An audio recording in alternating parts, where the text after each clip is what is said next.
Hey everybody, and welcome back to Callsign Charlie Models for part 2 of the 132nd Hasegawa P-47D bubble top. Just to make a correction on the last video, I said that this was the trumpeter P-47, and that is incorrect. This is the Hasegawa P-47. I do have the trumpeter 132nd P-47D with the Razorback, and I plan on building that at a later date sometime in the future. But moving on to this, we got done with the build in part 1, and in part 2 we're starting off got all the putty, the sanding, and the rescribing done. I used the Tamiya basic putty for the main seams along the fuselage halves right in here, and then I use the Mr. Hobby or Mr. Surfacer 500 for the wing roots and horizontal stabilizer roots right along here. For the Mr. Surfacer, you just brush it on and then wipe it off with a Q-tip that is soaked in lacquer thinner, and it comes right off. So got all the sanding done. I used my Infinity sanding sticks, which I got on eBay for I don't remember how much, but start off with the 600, moved up to the 1000. I started wet sanding with the 1000 and then finished off with the 2500. So that's all done. So up next, what I'm going to do is I'm going to mask off the cockpit area with some tape and probably some foam, just make sure it's a good seal on that and we don't get any paint on the inside. And then I'm going to hit it with the test shot of primer to make sure that I don't have any ghost seams or lines that I don't want there to be. And then if it's all good, we'll go ahead and black base it for the aluminum coat. So we'll be back in just a second with all that done. Thank you. And we're back. So got the sanding, primer, black base, and the first aluminum base on using AK Extreme Metal AK479 aluminum. So that was first coat on, gave us a nice aluminum-ish coating look. So it's looking pretty good. I had one ghost seam that was along the spine here that I had to take care of a couple times because it kept on re-popping up, but got that one situated. So coming up next, we're going to mask off to give some modulation to it. We're going to come up, mask off some panels to give some different tones of aluminum. So coming up, we're going to use the AK488 matte aluminum right here. Basically just mask off like the panels that get used a lot.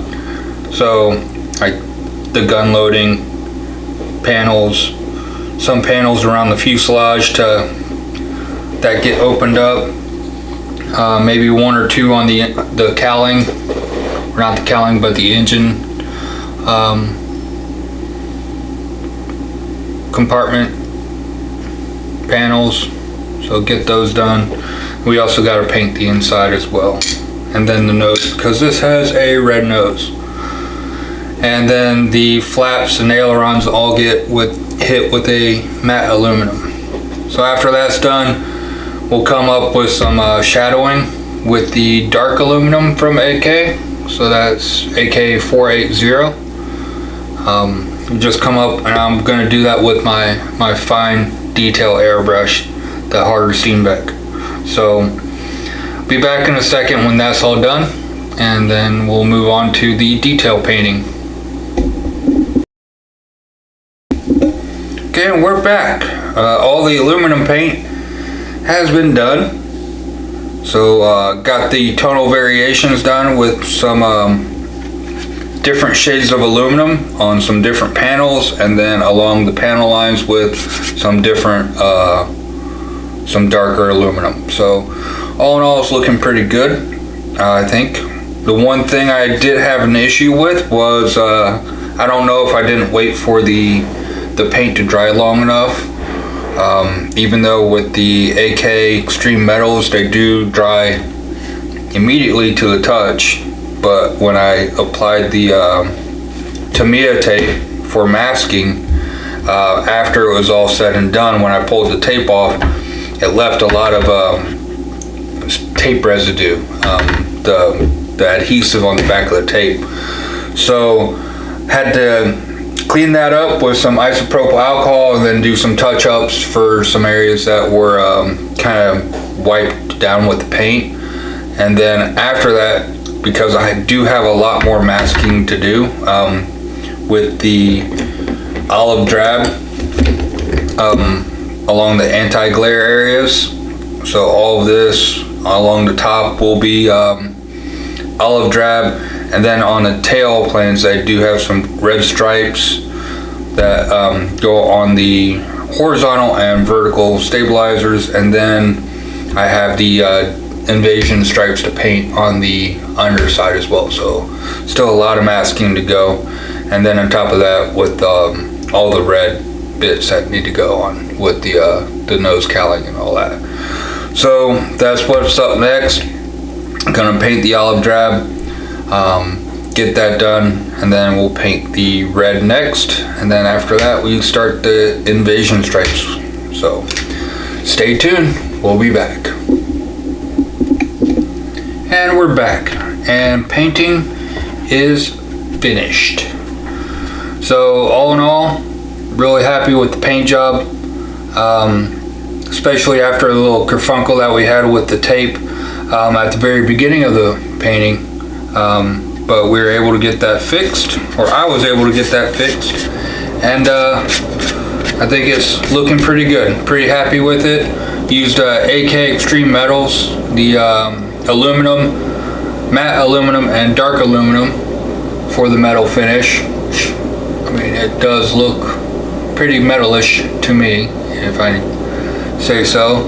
And then I used MRP olive drab, USA post 1943 for the olive drab, and then interior green for the little hump here, and then insignia red all from MRP for the top.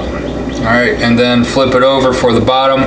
D-Day stripes were painted on using MRP white, USA World War II, and super matte black, all from MRP as well. And then the wheel wells were painted zinc chromate yellow for that, and then a burnt iron for the exhaust. So after that, the engine, like I said at the beginning, thought it looked pretty good. Out of the box, just added some spark plug cables to it, and all in all, after some paint, and it's going to look even better when I get a wash in to show off the cooling fins. But spark plug cables were done with Tamiya yellow green, and then the black was painted the I don't know what these are called, but those were painted with Tamiya black as well. So all in all, pretty happy with it. Like I said, when I get the wash in there to show off the cooling vanes, I think it's really going to pop out, and you're only going to be able to see the front portion of this and barely any of it because of the big propeller that's going to be sitting in front of it. So next up, I'm going to be applying a gloss coat for the decals, which are right here from Kit's World. They are the Look Ma No Hands and 8 Nifties. The 8 Nifties was based off of a stripper that the pilot met in New York. So thought that was a pretty fun story, but it's a blue nose and I like red more than blue. So I'm going with the Look Ma No Hands from pilot Colonel Chester L. Van Etten. It doesn't say what the 405th Fighter Group. So we're gonna get that one done. So we're gonna get the gloss coat put on for the decals and protect all the paint, and then we'll start with decals in part 3. So this concludes part 2. Like I said, part 3 we'll start decaling, and then there's only going to be a little bit of weathering to go on this, just some panel lining, some exhaust stains, and then other than that, that'll be it for that part. And then we'll move right into a final assembly and then final review. So hope you guys enjoyed it, and we'll be back with part 3. So please like and subscribe, and hit that bell button so you get reminders when I post new videos. So until next time, see you later.